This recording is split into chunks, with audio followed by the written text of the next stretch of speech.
नवीन सत्र में सभी छात्र छात्राओं का मैं डॉक्टर मंजूश्री गुप्ता बहुत स्वागत और अभिनंदन करती हूँ और शुभकामनाएं देती हूँ। अर्थशास्त्र विषय में आपको बीए प्रथम वर्ष में 2 पेपर पढ़ने होते हैं। पहला माइक्रो इकोनॉमिक्स और दूसरा भारतीय आर्थिक चिंतन। भारतीय आर्थिक चिंतन में प्रथम इकाई में आपका ये जो सिलेबस है आपके सामने मॉनिटर पे है। मुख्य प्राचीन भारतीय आर्थिक चिंतन और प्रमुख स्रोत ग्रंथ से लेकर आपको विभिन्न अर्थशास्त्रियों के विचार पढ़ने हैं और उसके बाद आपको 3 यूनिट्स इसमें हैं, जिसमें कि अंतिम जो टॉपिक है वो अमर्त्य सेन के आर्थिक विचार हैं। आपका अभी मैं प्रथम अध्याय से चालू कर रही हूँ, जिसका विषय है मुख्य प्राचीन भारतीय आर्थिक चिंतक व प्रमुख स्रोत ग्रंथ।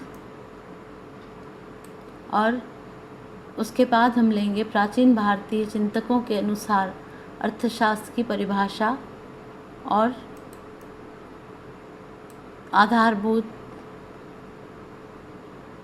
क्षेत्र व मान्यताएं।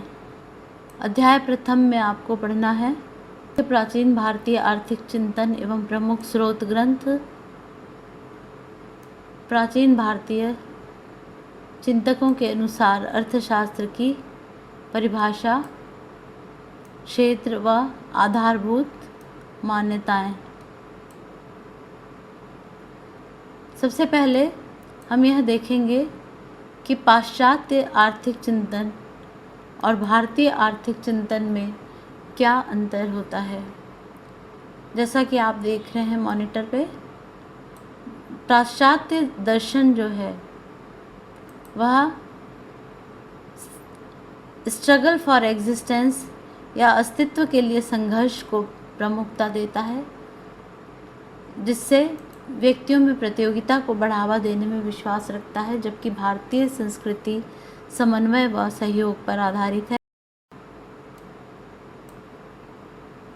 सर्वाइवल ऑफ द फिटेस्ट या सर्वोत्तम के अस्तित्व पर ये अर्थव्यवस्था आधारित होती है पाश्चात्य चिंतन, जबकि भारतीय जो संस्कृति है वह सर्वे भवन्तु सुखिनः या सभी के कल्याण की बात करती है। पाश्चात्य संस्कृति में ज़्यादा से ज़्यादा उपभोग और उसके लिए प्रकृति के शोषण पर बल दिया जाता है, जबकि भारतीय चिंतन यह मानता है कि सभी के लिए पर्याप्त साधन होते हैं और प्रकृति का दोहन करना चाहिए, ना कि शोषण करना चाहिए। जो पाश्चात्य संस्कृति है वह व्यक्तिगत अधिकारों को बहुत बल देती है, जबकि जो भारतीय संस्कृति है वह उस मनुष्य के कर्तव्य को प्राथमिक मानती है। तो इस तरह से हमने क्या देखा कि वहाँ गला काट प्रतियोगिता पर बल दिया जाता है, जबकि हम वसुधैव कुटुंबकम की भावना को लेकर जीने मर में विश्वास रखते हैं। अब जो प्रमुख चीज़ आपको पढ़ना है पहले टॉपिक के रूप में, प्राचीन भारतीय आर्थिक विचारों का स्रोत क्या है। ऐतिहासिक स्रोत हम माने तो शिलालेख और ध्वंसावशेष प्रागैतिहासिक और सिंधु सभ्यता में मिलते हैं। वैदिक साहित्य में ऋग्वेद, यजुर्वेद, सामवेद और अथर्ववेद, उपनिषद 8, आरण्यक, ब्राह्मण, सूत्र ग्रंथ, जातक आदि यह वैदिक साहित्य हैं। उसके बाद स्मृति साहित्य 100 से भी अधिक होती है। प्रमुख स्मृतियाँ मनु, याज्ञवल्क्य, नारद, बृहस्पति, गौतम, पाराशर, हारीत, वशिष्ठ की उल्लेखनीय हैं। स्मृतियों में आर्थिक विचारों को भी बहुत महत्व प्रदान किया गया है। पुराण इतिहास में रामायण, महाभारत और उप पुराण इसमें शामिल हैं।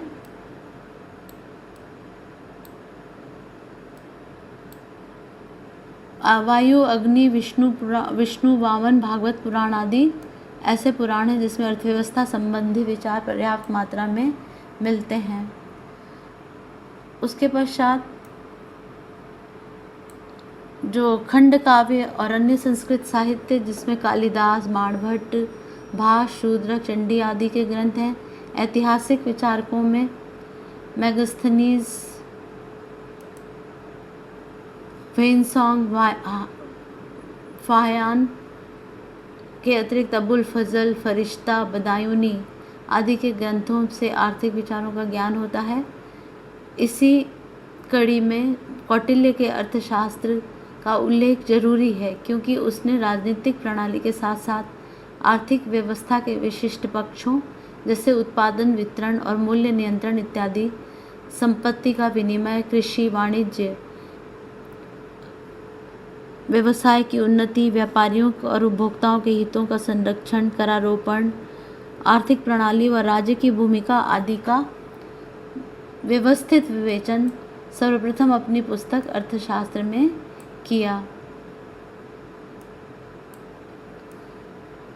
उसके बाद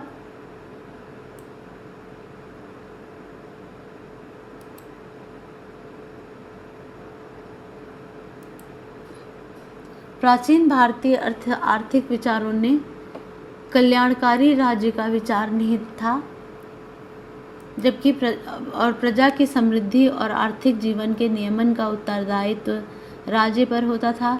सार्वजनिक कल्याण ही राज्य का लक्ष्य होता था और वर्ग संघर्ष और वर्णों में आपस में द्वेष और घृणा को उचित नहीं माना जाता था।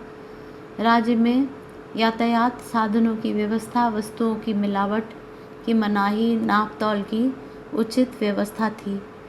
आगे के जो चैप्टर है उसमें हम मनु, शुक्र और कौटिल्य इत्यादि के विचार और आपकी एक सिलेबस से संबंधित अन्य टॉपिक्स को पढ़ेंगे। धन्यवाद।